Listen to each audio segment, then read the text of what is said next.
pour le groupe Les Indépendants, République et Territoires. Pour 5 minutes. Vous avez la parole, Monsieur le Président.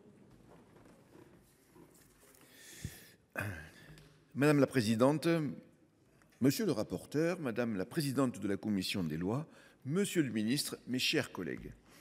Le Sénat est très attentif au fonctionnement de notre démocratie, singulièrement lorsqu'il est question de démocratie locale. Le texte porté par notre collègue Laure Darcos, dont le rapporteur n'est autre que notre collègue Louis Vogel, vise à rétablir un équilibre nécessaire à nos territoires. Il s'agit de trouver un point d'équilibre entre la poursuite de l'objectif d'accroître la participation d'une part et celui de la juste représentation de nos territoires d'autre part. La participation aux élections est un enjeu central. C'est l'un des principaux indicateurs de la vitalité de notre démocratie. La loi Engagement et Proximité, adoptée en 2019, comportait plusieurs dispositions destinées à accroître la participation de la population carcérale aux élections.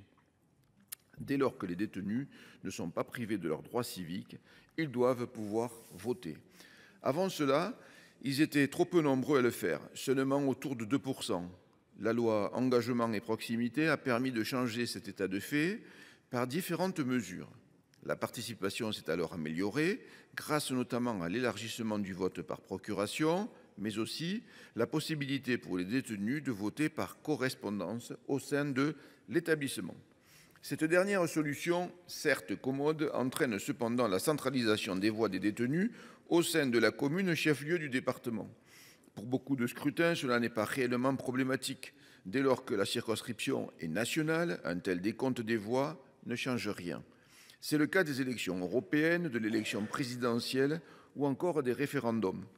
En revanche, la situation est tout autre lorsque la circonscription du vote est locale. La participation n'est pas moins importante, mais il est essentiel que les voix des électeurs d'une circonscription ne soient pas artificiellement diluées. Or, c'est pourtant le cas actuellement en raison du mode de décompte des suffrages des détenus. Agréger ces voix au niveau du chef-lieu déséquilibre les choix faits par les électeurs de la circonscription concernée. Le plus souvent, l'établissement carcéral n'est même pas situé sur le territoire de ce chef-lieu. Les habitants doivent alors composer avec des électeurs qui ne fréquentent ni leur commune ni leur territoire. Cela peut paraître anecdotique, mais les détenus représentent souvent plus de 2% des inscrits, parfois plus de 5% et plus rarement jusqu'à 11%.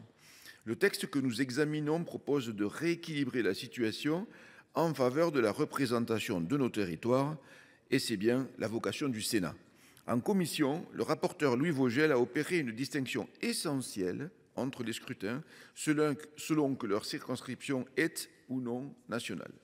La proposition de loi de Laure Darcos prévoyait initialement un rattachement local du vote par correspondance, mais les contraintes logistiques ont conduit à écarter cette solution. Les contingences matérielles ne permettraient pas de respecter les délais si l'ensemble des bulletins des détenus de l'établissement n'étaient pas regroupés au sein d'un seul bureau de vote. Ce mode de vote reste néanmoins ouvert pour les élections dont la circonscription est nationale. En revanche, lorsque la circonscription est locale, seuls les votes par procuration ou à travers une autorisation de sortie doivent être possibles. C'est en effet le seul moyen d'éviter que le résultat des scrutins ne soit déséquilibré par l'agrégation artificielle des suffrages des détenus. Le vote par procuration constitue une option solide, élargie par la loi Engagement et Proximité. Son périmètre est encore accru par la présente proposition de loi. Il est désormais très facile pour les détenus de trouver un mandataire pour y recourir. Cette proposition de loi est nécessaire pour garantir la représentativité des scrutins, tout en encourageant la participation des personnes incarcérées. Notre groupe votera à l'unanimité en faveur de son adoption.